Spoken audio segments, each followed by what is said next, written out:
Merry Christmas Carol by Melinda Curtis. Chapter 1. Yay! Carol is home! Carol is home! Carol Demerit might have blushed if anyone had been out on the streets of Christmas Town to witness her mother and aunt doing a touchdown dance on their front porch, waving handfuls of tinsel like cheerleading pom-poms. Lacking an audience, Carol stopped humming the chorus from I'll Be Home for Christmas and got out of her car to appreciate the show. Carol's home! Carol is home! The middle-aged welcoming committee wore matching elf outfits, fuzzy pink slipper socks, gray sweats, baggy red sweatshirts with sparkly Christmas trees, and shoulder-length, frizzy gray-brown hair that needed both a cut and a color. Instantly, Carol knew what she was getting them for Christmas: gift certificates to the local hair salon, Carol's and Curls. The women who'd raised her didn't pamper themselves enough. Carol's home! Carol's home! They were attempting chorus line kicks. The Rockettes would be appalled at their lack of rhythm. Carol was comforted by their cheesy display. She'd driven all the way from South Philadelphia, feeling as if her toes would never thaw and she'd never smile again. But now she felt as warm as spring and couldn't stop a smile from blooming on her face. Carol's home! Carol's home! Mom and Aunt Sue rolled the tinsel round and round their hands, building up to a big finish. Carol's home! Tinsel flew everywhere. Laughter filled the late afternoon air. And it was just like old times. Mom and Aunt Sue beating the doldrums from Carol with a big whack of the silly stick. With the gloomies beaten back, Carol carried her suitcase up the snowy walk, past a traditional manger scene to her right and an inflatable reindeer holding a Christmas stocking to her left. The lights framing the porch glowed and the tree inside was jam-packed with ornaments, frosted with tinsel, and twinkling with lights. Carol was home. More inflatables and displays had invaded yards up and down the block, many dusted with snow. Trees glowed in windows. The sun was setting early, the way it always did this far north.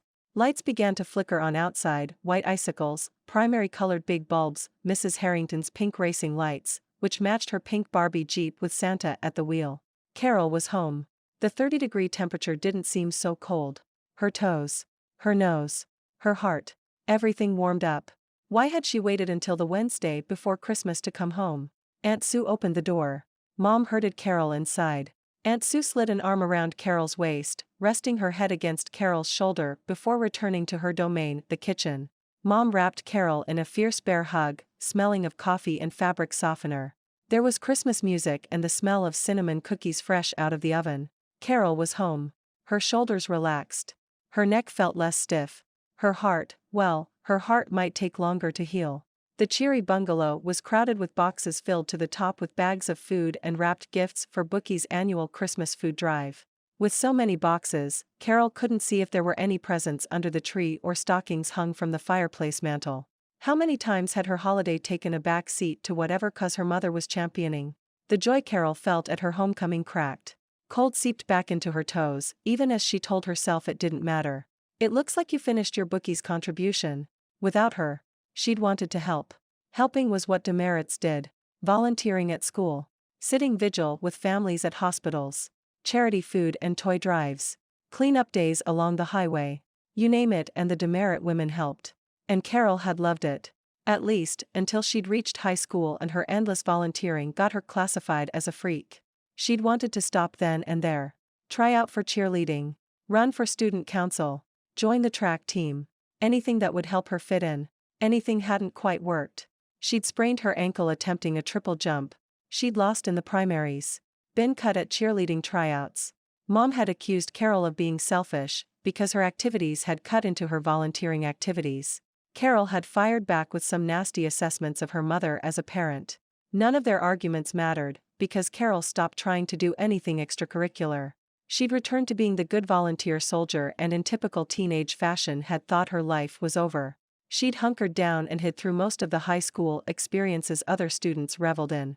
But when she'd left home for college, dragging her feet, if truth be told, she'd discovered dozens of people just like her, people who wanted to make the world a better place, people who put others first 24/7. Freak? Nah. Carol was normal. What a relief that had been. She'd been energized. She'd double majored in college, qualifying to teach elementary classes and upper grade math, because she'd set her sights on teaching in a third world country overseas. And she would have, too, if Mom hadn't been diagnosed with an aggressive form of breast cancer as Carol was finishing her student teaching. Instead of spreading the demerit love overseas, Carol had returned to Christmas Town to teach elementary school. And she'd come to see Christmas Town in a different light. Or maybe the town saw Carol differently. Not the odd girl out. Not the shy girl overlooked in the corner. For the first time, Carol felt the town embraced her passion for giving. But her relationship with her mother had never fully recovered from her high school rebellion. Thankfully, Mom wouldn't let anything like the big C stop her. And when she'd finished treatment, despite the newfound allure of her hometown, Carol got restless. There were more deserving people outside the city limits. And so, Carol had left for the challenges of teaching middle school math a day's drive away in South Philadelphia, where children passed through metal detectors at the school steps, policemen were on staff, and teachers had panic buttons. She enjoyed giving kids a love for equations and logic, which could be more reliable than their home life. She created a club for mathletes and believed she was making a difference. And then disaster struck last weekend. We've been hard at work for bookies. Mom picked up a box and set it on top of another. She'd given Carol her wavy brown hair, soft gray eyes, and two straight nose, along with a strong sense of community. There were so many families in need this year, we decided to fill a lot of boxes ourselves before the bookies meet tomorrow. The bookies were the local book club. Carol kept up with their selections in their newsletter. This month they were reading Christmas at the Comfort Food Cafe, which sounded like something Carol should be reading. She'd been eating comfort food ever since she'd heard the news about her students. Carol shrugged out of her heavy coat and began humming the chorus of Hard Candy Christmas under her breath. I'll be fine and dandy? Hot chocolate? Aunt Sue called from the kitchen where she was hand-washing dishes. She was the spitting image of her twin, except shorter. You'll need a pick-me-up before we head over to the town square. We're putting up the stage for the Christmas pageant tonight. Ah, the reason Carol hadn't driven north until today jogged back into her memory. She'd been hoping the stage would have been put up by now, because that meant she'd avoid seeing Mike Hopkins. Mike was everything that was good and bad about Christmas Town. His family owned the local lumber yard on the outskirts of town and chipped in during emergencies and holidays.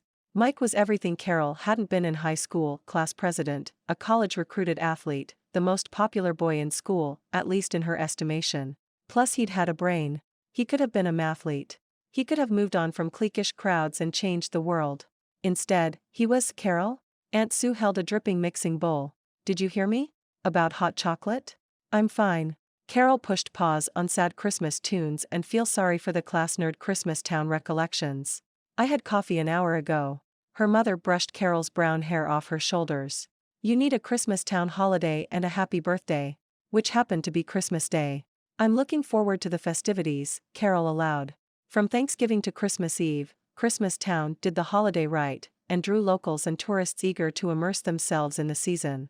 There were traditional and over-the-top decorations on businesses and the renowned Christmas Tree Lane, Victorian carolers, street performances, and everything you could think of to make the season happy and bright: gift shops, specialty eats, and specialty treats.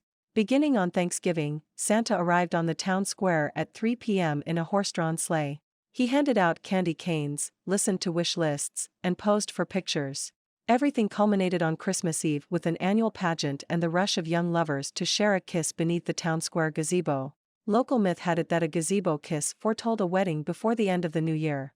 Beyond singing in the annual pageant in elementary school, a mandatory rite of passage, Carol had never been on the stage other than to construct it. Nor had she ever been kissed under the gazebo. Idyllic childhoods and happily ever afters weren't part of the demerit DNA. That, at least, was something she shared with her disadvantaged students. Carol resumed humming. I'm barely getting through tomorrow. Mom was studying Carol like a nurse looking for battle wounds on a stretchered warrior. Some people were good at conversation. Carol was good at smiling. She smiled at Mom, ignoring heavy hearts and cold toes. I just need to change and then I'll be ready to go. That's my girl. Mom hugged her, more tenderly than before. Get your long johns on and let's get going. You can tell me what's bothering you on the way over. Carol widened her eyes and her smile, channeling 7th grade innocence, which was probably the last time she'd put one over on her mother. Nothing's bothering me. Liar, liar, pants on fire. Mom scared and grabbed Carol's suitcase. You'll feel better after you help someone. The family motto. It should have been etched in the mantle and printed up on the demerits' holiday greeting cards. It had gotten Aunt Sue through a nasty divorce 20 years ago and Mom through chemo 6 years ago. You'll feel better after you help someone. Those words had to be able to get Carol through a crisis of confidence. Didn't they? I think we told you we finally turned your bedroom into an office. Mom hurried down the hall. Her gray sweats hung straight off her hips, as if she'd lost weight. We debated forever between a daybed and a sofa sleeper. Guess who won? Aunt Sue cackled from the kitchen. She'd ran cross-country in high school and college. She didn't like to lose, not even to the kids she played Uno and checkers with at the community center. Sometimes it's better to lose a battle. Mom opened the door to Carol's old room and set her suitcase inside. Put on your warmest clothes. It's going to get nippy after the sun goes down. She locked Carol up in a hug and held on tight, swaying from side to side as she whispered, I'm so happy my Merry Christmas Carol is home. That nickname, Mom's weight loss and emotion-choked whisper, looped like a noose around Carol's throat.